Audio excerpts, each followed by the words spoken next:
In this video, I'm about to show you how Illinois officials are panicking right now because companies are choosing Florida over Chicago and taking thousands of jobs with them.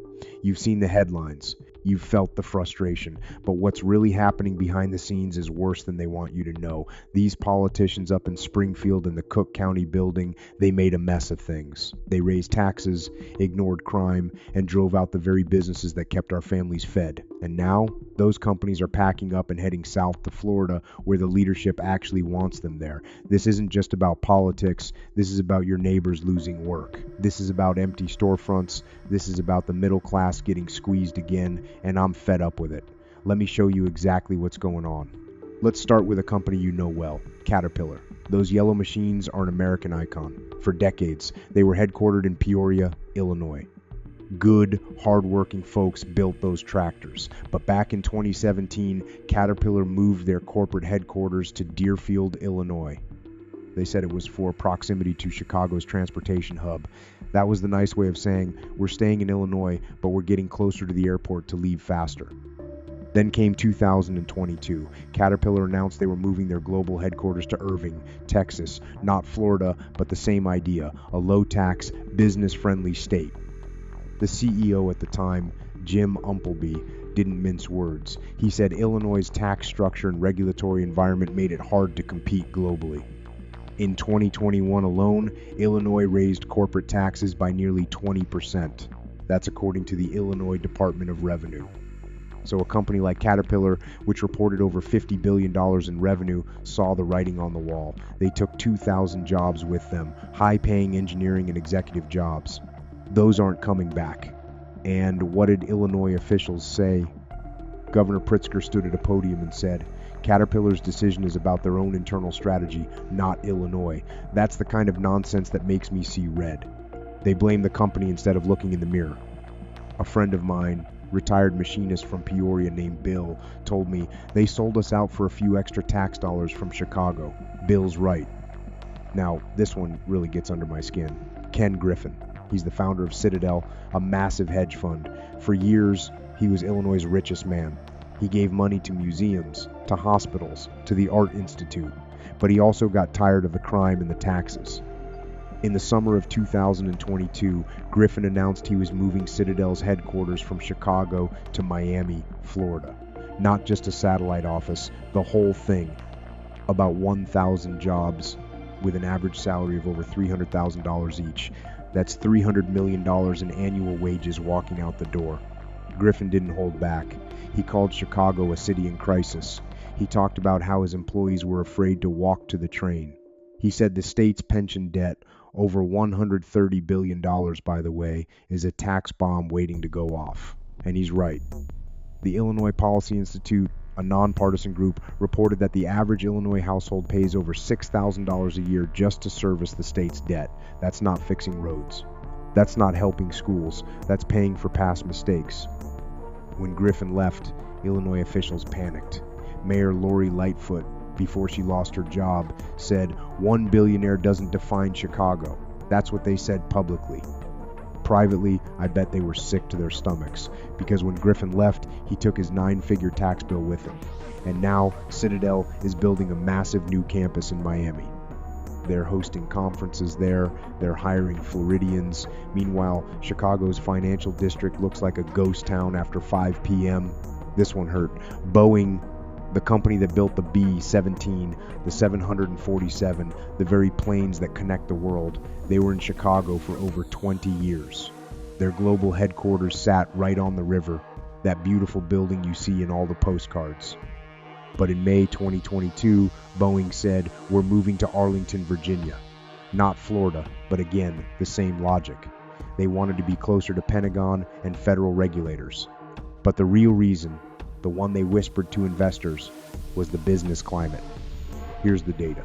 According to the Tax Foundation, Illinois has the second highest property taxes in the entire United States. Only New Jersey is worse. For a company like Boeing, with massive real estate holdings, that's millions of dollars in extra costs every year. Illinois also has a flat income tax that keeps going up. In 2017, they raised it from 3.75 to 4.95%. That's a 32% increase. Would you stay with a landlord who raised your rent by a third, especially when the plumbing is leaking and the neighbors are throwing parties at 3 a.m.? Boeing took about 500 high-paying jobs, and again, Illinois officials played the blame game. They said Boeing was struggling already, but they weren't struggling.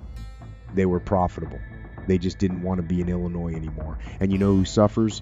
The restaurants near their old headquarters, the coffee shops, the parking garages. Those are real people, real families, who now have less business because a bunch of politicians couldn't get their act together. So why Florida? Why are all these companies choosing Miami, Jacksonville, or Orlando? It's simple math and attitude. Florida has zero state income tax. Zero. That means if you're a family making $80,000 a year, you save about $3,000 just by crossing the state line. If you're a company like Citadel, you save millions. But it's not just taxes. Florida Governor Ron DeSantis and the local mayors actively recruit these companies. They send delegations to Chicago. They run ads on our local news. They say, come to Florida. We won't hassle you. We won't threaten you with new regulations every 6 months. Compare that to Chicago. In 2020, the city passed a new paid leave ordinance. In 2021, they raised the minimum wage to $15, which sounds good on paper, but it crushed small restaurants. In 2022, they added a new tax on cloud computing. Yes, cloud computing. If you store data on a server, Chicago wants a piece of it. A report from the Chamber of Commerce found that Chicago has over 50 different business license categories. 50! In Jacksonville, Florida, they have one license, one fee, and you're open for business. I talked to a retired small business owner named Barbara, who ran a diner on the south side for 30 years. She told me it felt like every month there was a new form to fill out. I spent more time on paperwork than I did cooking eggs. Barbara sold her diner and moved to Tampa. She's not coming back. That's the story of Illinois. Death by 1,000 paperwork cuts. Let's put real numbers on this because jobs leaving sounds abstract until it's your neighbor. According to the Bureau of Labor Statistics, Illinois lost over 100,000 residents to Florida in the last 2 years alone. Those aren't just warm weather seekers. Those are working age people. When a company like Caterpillar leaves, they don't just take the CEO. They take the security guards, the cafeteria workers, the IT guys, the janitors. The multiplier effect is huge. For every one high-paying corporate job, there are about 3 local service jobs that depend on that worker's spending. So when Citadel took 1,000 jobs, that's about 3,000 other jobs that disappeared indirectly. You see it in the property values. In the Chicago Loop, office vacancy rates hit a record high of over 22% in 2023, according to CBRE, a real estate firm. That's 1 in 5 office space is empty. Landlords can't pay their mortgages. The city loses property tax revenue. Then they raise taxes on homeowners like you to make up the difference. It's a vicious cycle. My property tax bill on my 3-bedroom bungalow in DuPage County went up by $1,200 last year. $1,200. That's my fishing trip money. That's new tires for the car. And where did that money go? To patch the hole left by companies fleeing to Florida. It's not just headquarters. It's your stores, the places you shop. In March 2023, Macy's closed its Water Tower Place location. That was a flagship store, a tourist destination. Gone. Target closed 2 stores in Chicago, citing financial performance. But we all know it was the organized theft. The National Retail Federation said Chicago was one of the top 5 cities for retail crime in 2022, so Target took their jobs and their tax revenue to Florida, where they're expanding. They opened 15 new stores in Florida in the last 2 years.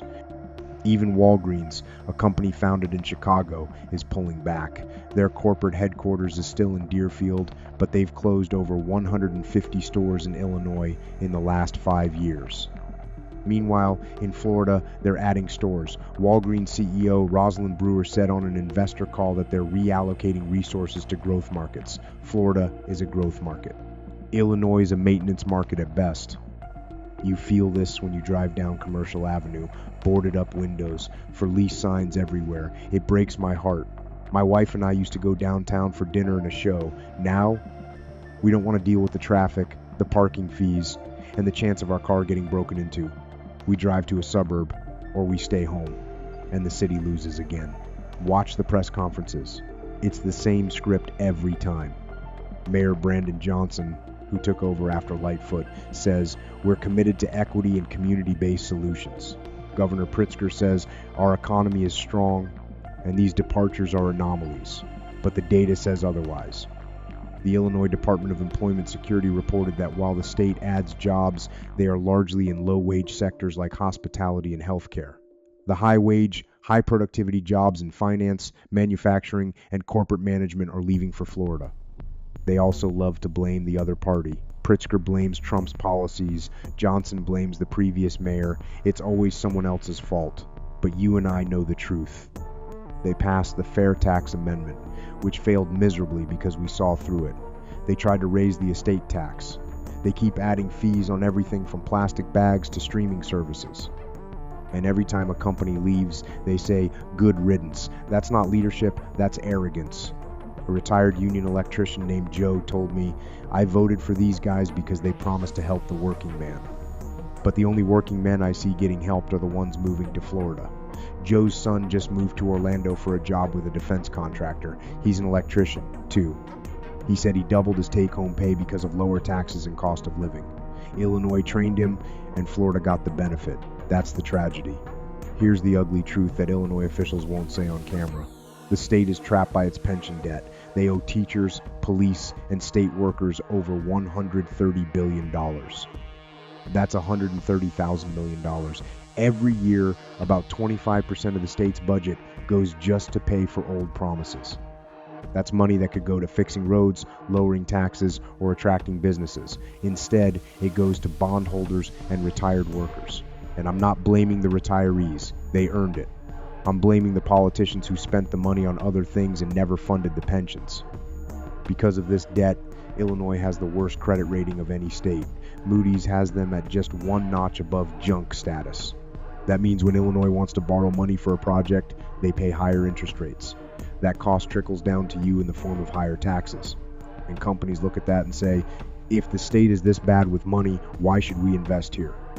Florida, by contrast, has no state income tax and a much smaller pension problem. They have a growing population, which means a growing tax base. It's a virtuous cycle. Illinois is in a death spiral. The more people and companies leave, the higher the taxes go on those who stay. And the higher the taxes go, the more people leave. My neighbor across the street just listed his house. He's moving to a retirement community near Fort Myers. He's 72 years old. He said, "I can't afford to die in Illinois. The taxes will eat my kids' inheritance." That's the kind of quiet panic that doesn't make the news. It's not all doom and gloom. There are some brands that are staying, and we should support them. One of them is John Deere. They're based in Moline, Illinois on the Mississippi River. They've been there since 1837. John Deere is a powerhouse with over $50 billion in annual revenue. They've stayed because they have deep roots, but even they are expanding their operations in Florida and the Carolinas. Still, their heart is here. Their tractors are still built by union members in Illinois, and I appreciate that. Another is State Farm. The insurance giant is based in Bloomington, Illinois. They're not leaving. They employ over 14,000 people in Central Illinois. Why do they stay? Because Central Illinois has a lower cost of living than Chicago, and they have a lot of political power downstate. But even State Farm has shifted thousands of jobs to their operations center in Winter Haven, Florida. They say it's for catastrophe response because hurricanes hit Florida. But we all know it's also for the lower taxes. Then there's Portillo's. The hot dog and Italian beef chain is a Chicago icon. They have restaurants all over the suburbs and the city. They tried to expand to Florida, and you know what? They're doing great there. But their headquarters is still in Oak Brook. CEO Michael Osanlu said in an interview, "We're Chicago to our bones. But I worry. If the pressure keeps building, how long until they move their HQ to a warmer climate? They already have a massive new distribution center in Florida. It's a slow bleed." Let me bring this home for you. How does this panic affect your bank account? Directly. The Illinois Policy Institute calculated that the exodus of companies from 2015 to 2023 cost the state over $2 billion in annual tax revenue. To make up for that, they raised your property taxes, your sales taxes, and your gas tax.